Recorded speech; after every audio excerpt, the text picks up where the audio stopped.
గుడిలో లక్ష్మి కనిపించకపోవడంతో విహారీ ఎంతగానో కంగారు పడిపోతూ ఉంటాడు. గుడంతా కూడా లక్ష్మి కోసం వెతుకుతూ ఉంటాడు. ఇక తను ఎక్కడ కనిపించకపోవడంతో లక్ష్మి చివరిసారిగా తనతో మాట్లాడిన మాటల్ని విహారీ గుర్తు చేసుకుంటాడు. ఒక ఉంగరాన్ని విహారీ వేలికి తొడుగుతో, విహారీ గారు, ఈ ఉంగరం చిన్నప్పటి నుండి నాతోనే ఉంది. ఇప్పుడు ఈ ఉంగరాన్ని మీ వేలికి తొడుగుతాను. ఈ ఉంగరం మీతో ఉంటే నేను మీతో ఉన్నట్టే అంటూ లక్ష్మి మాట్లాడిన మాటల్ని విహారీ గుర్తు చేసుకుంటాడు. అంటే లక్ష్మి కావాలని నా నుండి దూరంగా వెళ్ళిపోయి ఉంటుందా, లేదంటే ఎవరైనా లక్ష్మిని కిడ్నాప్ చేసి ఉంటారా అంటూ ఊర్లో లక్ష్మిని ఎవరో చంపాలనుకున్న విషయాన్ని విహారీ గుర్తు చేసుకొని, ఒకవేళ మళ్ళీ లక్ష్మి ఏదైనా ప్రమాదంలో ఉంటుందా అని చెప్పి లక్ష్మి అంటూ గట్టిగా అరుస్తూ ఉంటాడు. అయినప్పటికీ లక్ష్మి తన ముందుకి రాకపోవడంతో ఎంతగానో టెన్షన్ పడిపోతూ, పంతులు గారు, నా భార్య ఎక్కడికి వెళ్ళిపోయిందో తెలియడం లేదు, మీరు తనని చూసారా అని చెప్పి అంటూ ఉంటే, లేదు బాబు చూడలేదు అని చెప్పి అంటూ ఉంటారు. ఇక దాంతో విహారీ లక్ష్మి ఫోటోని తన ఫోన్లో చూపిస్తూ గుడిలో ఎంక్వైరీ చేస్తూ ఉంటాడు.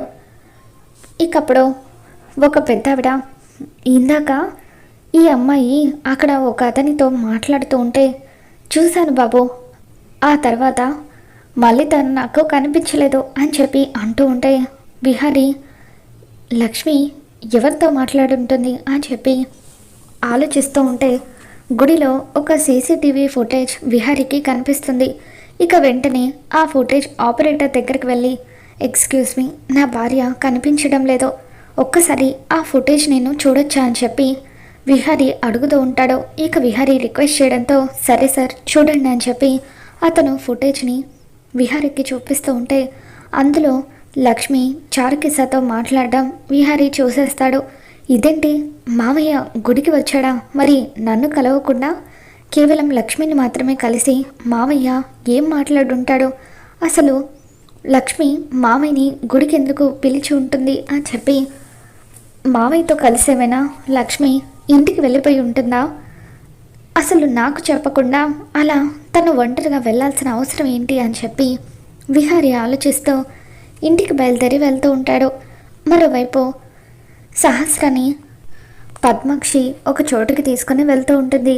అమ్మ, ఇందాకటి నుండి మనం ఇదే రూట్లో వెళ్తూనే ఉన్నాము, ఎక్కడికి తీసుకువెళ్తున్నావో ఇప్పటి వరకు చెప్పనే లేదు అని అంటూ ఉంటే, నువ్వు వెళ్ళవే చెప్తాను కదా, ఆ లక్ష్మి అంటూ నీకు శాశ్వతంగా తొలగిపోవాలని నా ప్రయత్నం అని చెప్పి పద్మాక్షి అంటూ ఉంటుంది.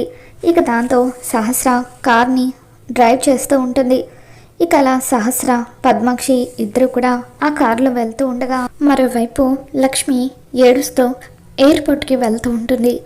విహారీతో తనకున్న జ్ఞాపకాలన్నిటినీ కూడా లక్ష్మి గుర్తు చేసుకొని, నన్ను క్షమించండి విహారీ గారు, ఎప్పటికప్పుడు ఆ దేవుడు మన ఇద్దరిని కలిపే ప్రయత్నం చేస్తూనే ఉన్నాడు, మీరు కూడా నాకు అండగా నిలబడి నాకు న్యాయం చేయాలని అనుకున్నారు, కానీ నా వల్ల మీ కుటుంబం విడిపోవడం నాకు ఇష్టం లేదు విహారీ గారు, దేవత లాంటి యమునమ్మ నా వల్ల మాటలు పడకూడదు, అందుకే నేను మీకు దూరంగా వెళ్ళిపోతున్నాను అని చెప్పి లక్ష్మి ఎంతగానో బాధపడిపోతూ ఉంటుంది.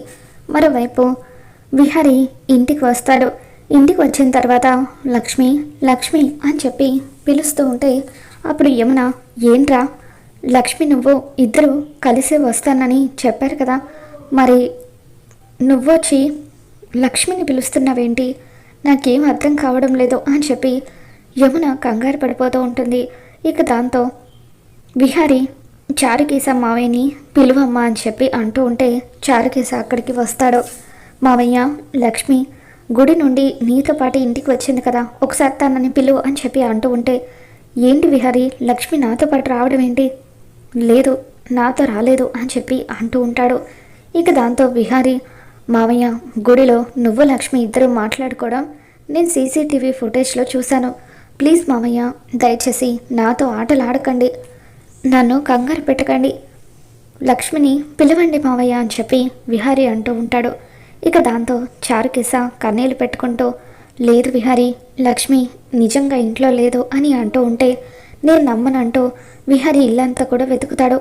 మావయ్య నిజం చెప్పు, లక్ష్మి ఎక్కడికి వెళ్ళిందో నీకు తెలుసు కదా, మీరిద్దరు గుడిలో మాట్లాడుకోవడం నేను చూశాను అని విహారీ అంటూ ఉంటాడు. ఇక దాంతో చారుకిస లక్ష్మి మన అందరికీ దూరంగా విదేశాలకు వెళ్ళిపోయింది విహారీ అని చెప్పి అనగానే విహారీ ఒక్కసారిగా కుప్పకూలిపోతాడు. చారుకిస, ఏం మాట్లాడుతున్నావు నువ్వు? లక్ష్మి మనకి దూరంగా వెళ్ళిపోవడం ఏంటి అని యమున అంటూ ఉంటే, నేను చెప్పేది నిజమక్క. తన వల్ల సహస్రకు, నీకు, కుటుంబానికి, మన విహారీకి ఎటువంటి ఇబ్బంది కలగకూడదని త్యాగం చేసి తను పాస్పోర్ట్ తీసుకొని ఎక్కడికో మనకి దూరంగా వెళ్ళిపోయింది.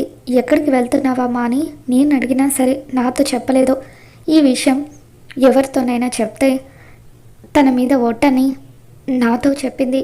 అందుకే మీకెవరికి నేను ఈ విషయాన్ని చెప్పలేకపోయాను. నన్ను క్షమించండి అక్క అని చెప్పి చారుకిస అంటూ ఉంటాడు. దాంతో విహారీ కుమిలిపోతూ ఉంటాడు. నాన్న విహారీ, ఇప్పటికే లక్ష్మి మన కోసం ఎన్నో త్యాగాలు చేసింది. మన కుటుంబం కోసం తన జీవితాన్ని బలి చేయాలని అనుకుంది.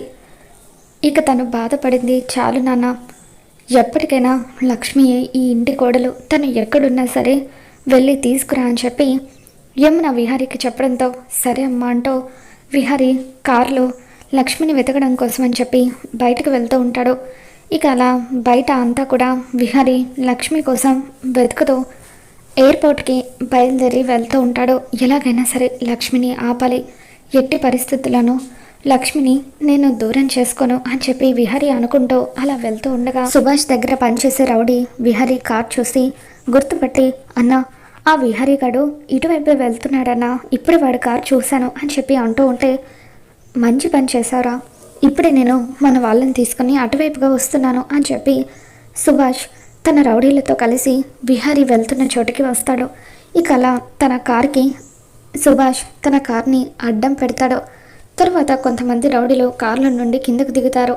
విహారీ మీద అటాక్ చేస్తూ ఉంటే, విహారీ ట్రై మర్యాదగా నేను అర్జెంటుగా వెళ్ళాలి అని చెప్పి విహారీ అంటూ ఉంటే, ఎక్కడికి వెళ్తావురా, ఈరోజు నా నుండి నువ్వు తప్పించుకోలేవు అని చెప్పి సుభాష్ అంటూ ఉంటాడు.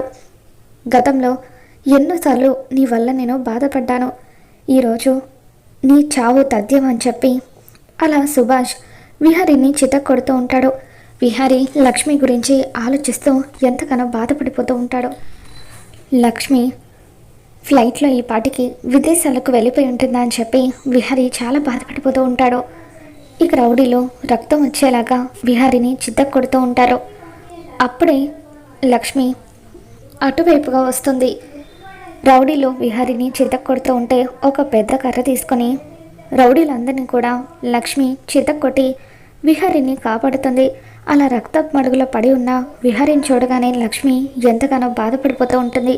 విహారీ గారు మీకేం కాదు, హాస్పిటల్కి వెళ్దాం పదండి అని చెప్పి లక్ష్మి విహారీని ఆటోలో హాస్పిటల్కి తీసుకొని వెళ్తూ ఉంటుంది. లక్ష్మి నా కోసం వచ్చేసావా లక్ష్మి అని చెప్పి విహారీ కూడా ఎంతగానో బాధపడుతూ ఉంటాడు. ఇకప్పుడు లక్ష్మి యమున తనకు ఫోన్ చేసిన విషయాన్ని గుర్తు చేసుకుంటుంది. యమున లక్ష్మికి ఫోన్ చేసి, అమ్మ లక్ష్మి, స్వామీజీ ఇప్పుడే నాకు ఫోన్ చేశారమ్మా, విహారీకి అతిపెద్ద గండం రాబోతుందని ఆయన నాతో చెప్పారు. విహారీని కాపాడగలిగేది కేవలం నువ్వు మాత్రమే అని ఆయన నాతో చెప్పారమ్మా, ఎలాగైనా సరే నువ్వే వాడిని కాపాడాలి అంటూ యమున తనకు ఫోన్ చేసి చెప్పిన విషయాన్ని లక్ష్మి గుర్తు చేసుకొని ఇక ఎంతగానో బాధపడిపోతూ విహారీని హాస్పిటల్లో అడ్మిట్ చేస్తుంది. డాక్టర్, ఆయన నా భర్త, ఆయనకు చాలా దెబ్బలు తగిలాయి, ప్లీజ్ ఎలాగైనా సరే మీరే ఆయన్ని కాపాడాలి అని చెప్పి అంటూ ఉంటే, బ్లడ్ చాలా లాస్ అయిందని చెప్పి డాక్టర్ అంటూ ఉంటారు. ఇక దాంతో లక్ష్మి, నాది కూడా సేమ్ బ్లడ్ గ్రూప్ డాక్టర్, దయచేసి నా రక్తాన్ని ఆయనకి ఎక్కించి ఆయన్ని మీరే కాపాడండి అని చెప్పి లక్ష్మి దేవుడికి దండం పెట్టుకుంటూ, స్వామి నేను ఆయన సంతోషం కోసం ఆయన నుండి దూరంగా వెళ్ళిపోవాలనుకున్నాను, కానీ నేను ఇలా ఆయనకి దూరం అవ్వడం వల్ల ఆయనను ఇలా గంటలు చుట్టుముడతాయని అస్సలు అనుకోలేదు. ఒకవేళ నేను ఆయనకి దూరంగా వెళ్ళిపోవడం వల్ల ఆయనకి ప్రాణగండం ఉన్నట్లయితే నేనిక ఎప్పటికీ ఏది ఏమైనా సరే ఆయన్ని విడిచి దూరంగా వెళ్ళాను స్వామి అంటూ ఆయనతో పాటే ఉండిపోతానంటూ లక్ష్మి ఊహించని నిర్ణయం తీసుకుంటుంది. మరి రాబోతున్న ఎపిసోడ్లో ఏం జరగబోతుందో మళ్ళీ మన ఛానల్లో తెలుసుకుందాం. ఈ వీడియో మీకు నచ్చినట్లయితే తప్పకుండా లైక్ చేయండి.